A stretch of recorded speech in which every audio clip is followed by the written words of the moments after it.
Hello बच्चों, मैं राहुल सिंह आनंद बाल विद्या मंदिर शिवगंज से। मैंने आपको पिछले 3 वीडियो के अंदर हमने भारत के भौतिक स्वरूप और भारत की स्थिति आकार के बारे में चर्चा की थी। आज हम हिमालय की जो श्रृंखला हम पढ़ रहे थे, तो 3 श्रृंखलाएं थी, मैंने बताया था आपको। तो एक श्रृंखला हमने पिछले वीडियो में कवर कर ली थी। अब 2 श्रृंखलाओं के बारे में आप इसके बारे में हम चर्चा करेंगे। तो पहली श्रृंखला, दूसरी श्रृंखला ये है लघु हिमालय। लघु हिमालय ये पर्वत श्रृंखला व्रत हिमालय के दक्षिण में स्थित है। जो हमने व्रत हिमालय पढ़ा था ना, उसके ये दक्षिण के अंदर स्थित है। कौन सी? लघु हिमालय, जो मध्य हिमालय या हिमाचल हिमालय के नाम से भी जाना जाता है। इसको 2 नामों से भी जान सकते हैं अपन, एक तो मध्य हिमालय के नाम से और दूसरा इसको हिमाचल हिमालय के नाम से। मध्य हिमालय और हिमाचल हिमालय के नाम से भी हम इसको जान सकते हैं।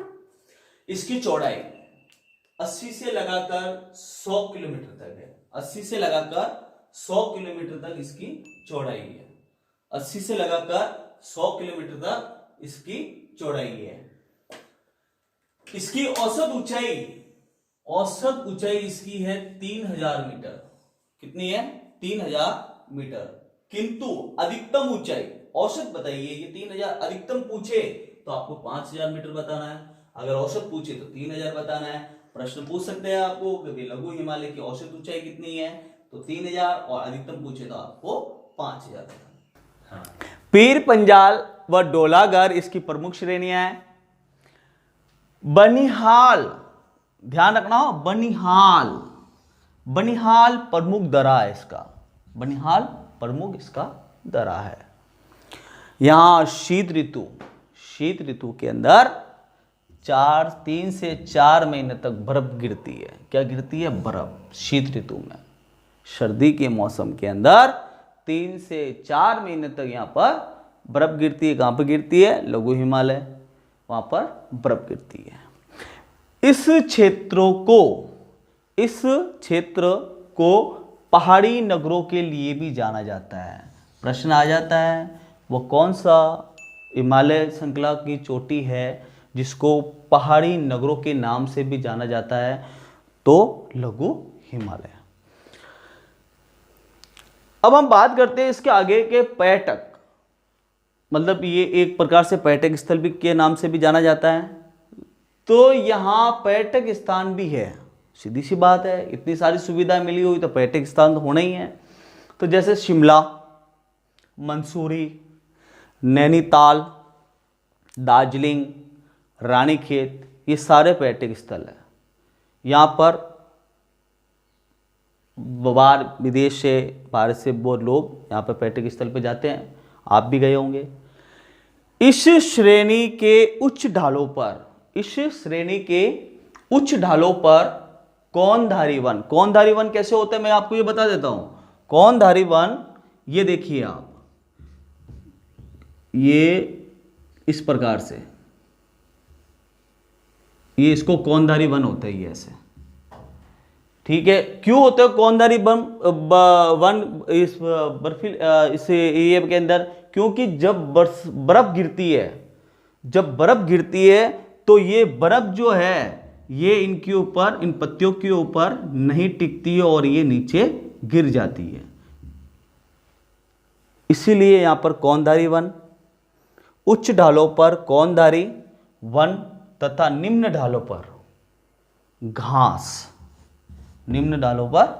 घास के क्षेत्र पाए जाते हैं, जिन्हें कश्मीर में मर्ग कहते हैं। घास को क्या कहते हैं कश्मीर में? मर्ग। जैसे गुलमर्ग, सोनमर्ग, ये इनके घासों के स्थान पर इनके नाम रखे गए हैं, कहा जाता है।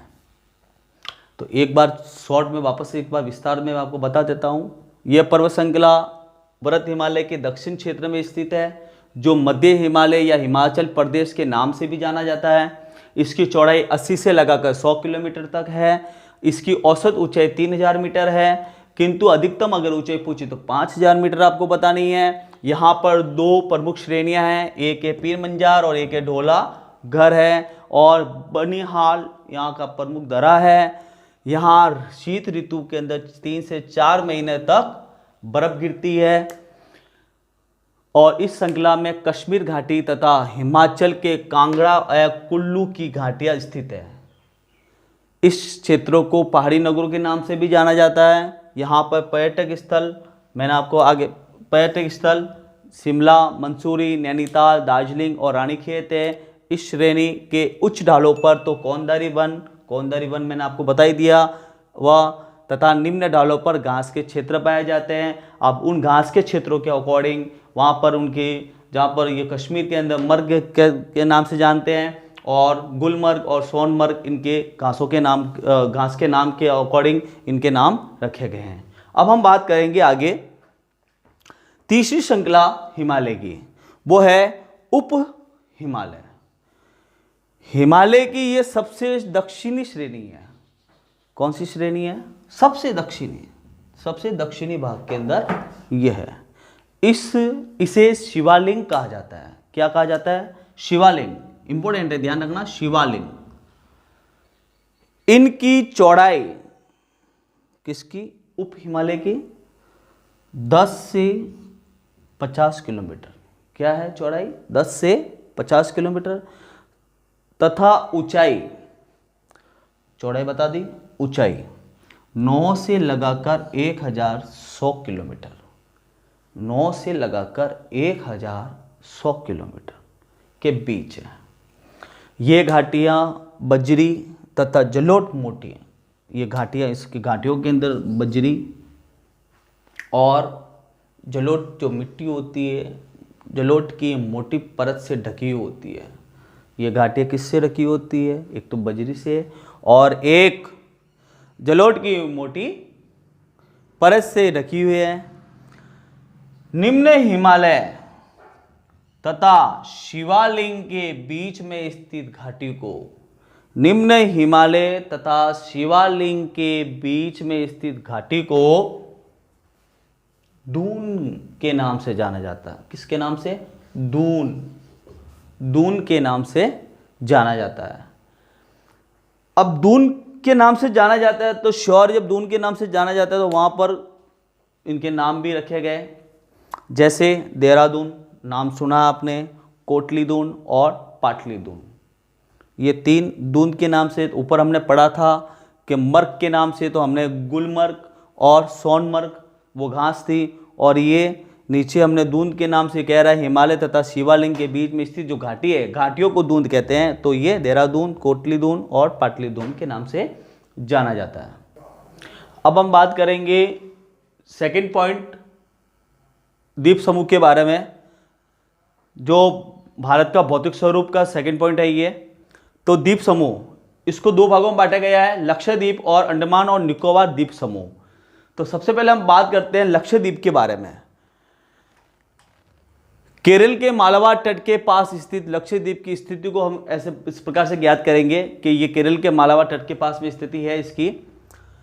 पहले इनको लक्षद्वीप को, पहले इसको लकाद्वीप, मणिकाय द्वीप या एमीन द्वीप के नाम से जानते थे। पहले इनको लकाद्वीप, मणिकाय और एमीन द्वीप के नाम से जानते थे, जाना जाता था। 1973 के अंदर इनका नाम लक्षद्वीप, 1973 के अंदर इनका नाम लक्षद्वीप रखा। कब रखा लक्षद्वीप? 1973 के अंदर। यह 32 किलोमीटर वर्ग में फैला हुआ है। कितने वर्ग में? 32 किलोमीटर वर्ग के अंदर यह फैला हुआ है। कावारती द्वीप लक्षद्वीप का प्रशासनिक मुख्यालय है। प्रशासनिक मुख्यालय पूछे लक्षद्वीप का तो आप बता देना, कावारती। यहां पर पादप तथा जंतु के बहुत से प्रकार पाए जाते हैं। पादप और जंतु के बहुत से प्रकार, अलग अलग प्रकार के पादप और जंतु वहां पर पाए जाते हैं। पिठली द्वीप पर मनुष्य का, पीटली द्वीप पर मनुष्य का निवास नहीं है। प्रश्न पूछा जाए आपको कि लक्षद्वीप के अंदर ऐसा कौन सा द्वीप है जहां पर मनुष्य का निवास नहीं है, तो पीटली द्वीप। पीटली द्वीप पर मनुष्य का निवास नहीं है। यहां एक पक्षी अभ्यारण्य है। कहां पर? पीटली द्वीप पर। यहां पर एक पक्षी अभ्यारण्य है। तो इस प्रकार से ये लक्षद्वीप आपका कंप्लीट हुआ। बस ध्यान रखना 1972 के अंदर इसको लक्षद्वीप का नाम दिया रखा है। उससे पहले इसको लक्काद्वीप, मणिकाय और मणिद्वीप के नाम से इसको जाना जाता था। और ये 32 वर्ग किलोमीटर छोटे से क्षेत्र में फैला हुआ है। कावरती द्वीप लक्षद्वीप का प्रशासनिक मुख्यालय है और पीटली द्वीप मनुष्य का निवास स्थान नहीं है और यहाँ पर एक पक्षी अभ्यारण्य है। अब हम बात करते हैं अंडमान तथा निकोबार द्वीप समूह का। अंडमान तथा निकोबार द्वीप समूह का यह द्वीप समूह दो भागों में बटा हुआ है। यह द्वीप समूह कितने भागों में बटा हुआ है? दो भागों में बटा हुआ है। कितने भागों में? दो भागों में बटा हुआ है। इसमें उत्तर में अंडमान, उत्तर के अंदर अंडमान और दक्षिण के अंदर निकोबार द्वीप समूह। दक्षिण के अंदर निकोबार द्वीप समूह कितने भागों में? दो भागों में। उत्तर में अंडमान और दक्षिण के अंदर निकोबार द्वीप समूह में दो भागों में बटा है। यह द्वीप समूह देश की सुरक्षा के लिए बहुत महत्वपूर्ण है। देश की सुरक्षा के लिए यह द्वीप समूह बहुत महत्वपूर्ण है, अंडमान और निकोबार द्वीप समूह। इन द्वीप समूहों में पाए जाने वाले पादप एवं जंतु में बहुत अधिक विविधता पाई जाती है। पादप और जंतुओं के अंदर बहुत अधिक विविधताएं पाई जाती है। यहाँ की जलवायु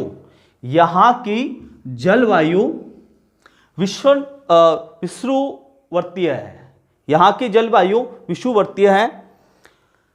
तो वापस इस बार अंडमान निकोबार के बीच में देख लेना आप। यह द्वीप समूह दो भागों में बटा हुआ है। उत्तर के अंदर अंडमान है और दक्षिण के अंदर निकोबार है और यह देश की सुरक्षा के लिए बहुत महत्वपूर्ण है।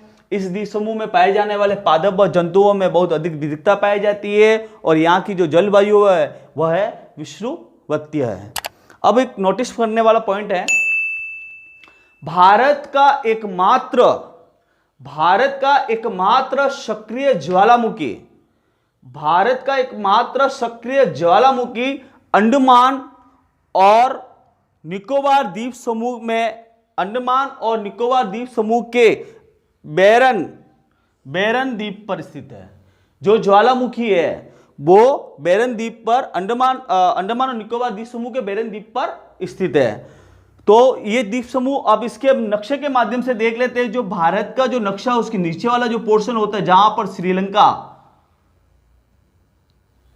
श्रीलंका है उसके जस्ट ऊपर भारत के ये नक्शा जो दे रखा है, इस साइड के अंदर छोटे छोटे जो पॉइंट बने होते हैं उसको तो लक्षद्वीप कहा जाता है और इस साइड में आप देखोगे ये बड़े जो चिन्ह दे रखे हैं वो अंडमान और निकोबार द्वीप समूह के नाम से जाना जाता है। इसी प्रकार से आपका ये दूसरा पॉइंट क्लियर हो गया। नेक्स्ट वीडियो के अंदर हम तीसरा चौथा पॉइंट के बारे में चर्चा करेंगे। Thanks for watching. जय हिंद, वंदे मातरम।